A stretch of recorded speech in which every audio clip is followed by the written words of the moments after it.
we were talking about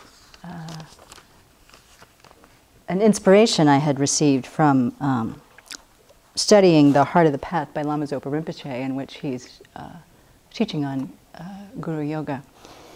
And as I said then, and I will repeat, I am not in any way qualified to speak about, and nor am I speaking about, Guru Yoga in terms of the tantric sense. It's far more vast than my mind can really go at this point. But some of the understandings or some of the things that little inklings I'm getting are helping me very much in terms of thought training. That's where I'm being able to apply some of the things that I'm understanding here. So after our talk, we had a community discussion that was useful and illuminating, and so there are a couple of points of that I wanted to maybe clarify or expand on that talk on Guru Yoga. So the verse I was citing was this one. It's in the Guru Puja. Every one of your hair pores is for us a field of merit more highly praised than all the conquerors of the 3 times and 10 directions. Compassionate refuge protector, I make requests to you. And so in his definition here, Zopa Rinpoche explains that the Tibetan word is the same as pores for the skin, but what we're talking about is the relations, people that are interrelated with the, quote, guru. And so the thought that to think that not just do you want to offer service to our teacher, but to offer service to all the people who are in relation to our teacher, helps us cultivate a mind that is, to my way of thinking, more respectful.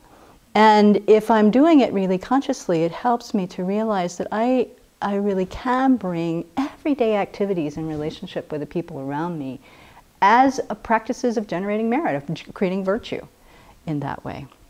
So one of the things that came about in our discussion is, well, who is our teacher and who is the guru?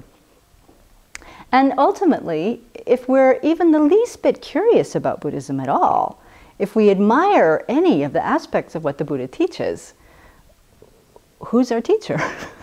Shakyamuni Buddha. We chant 3 times a week, Namo Bincha Shucha Muni Fo, homage to the fundamental teacher, Shakyamuni Buddha.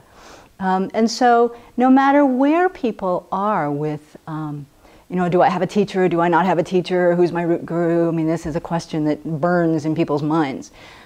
Sometimes quite painfully, actually, for a long time. But the real issue is not who is the person, who is the personality, but can we turn to Shakyamuni Buddha and then his representation really of the qualities of infinite compassion, infinite love, infinite wisdom. Those are the qualities that we turn to, and that we have the seeds of in our own minds, and we aspire to become like him. Or if we have teachers that we really admire and feel close to, then because we have really deluded minds, we get a little bit closer by looking at people we admire. We can look at His Holiness the Dalai Lama as an example. So one of the things then about the pores of the guru, if we think about Shakyamuni Buddha as our teacher, well, what are the pores of Shakyamuni Buddha? Who's he paying attention to? Sentient beings. Every single one of them.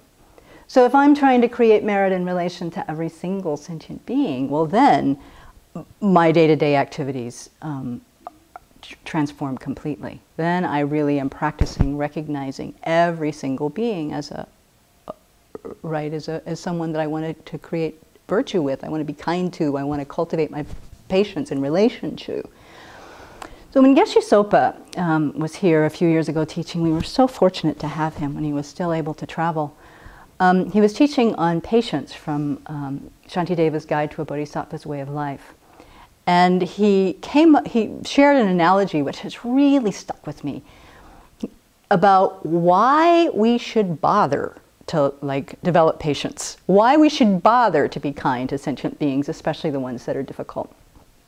And he said, you know, if you have a friend, a woman who's a mother, and you really care about this friend, and you're concerned for this person, and she has children. But if you don't like the children, you trash the children, you speak unkindly about them, your friendship with the mother is shot because of course she cares about her children. So if you care about your friendship with the mother, you will be concerned for her children as well. And he says the Buddhas are exactly like that. If the Buddhas are concerned continually with sentient beings, that's the sole focus of their outer, I mean, they're focusing on emptiness at all times too, but otherwise their attention is on benefiting sentient beings, every single one of us. And so if we want to have a good relationship with the Buddha, then we also need to develop a good relationship with the sentient beings with whom the Buddha is like trying to help. We can even help that friendship along by helping those beings that the Buddha is trying to help.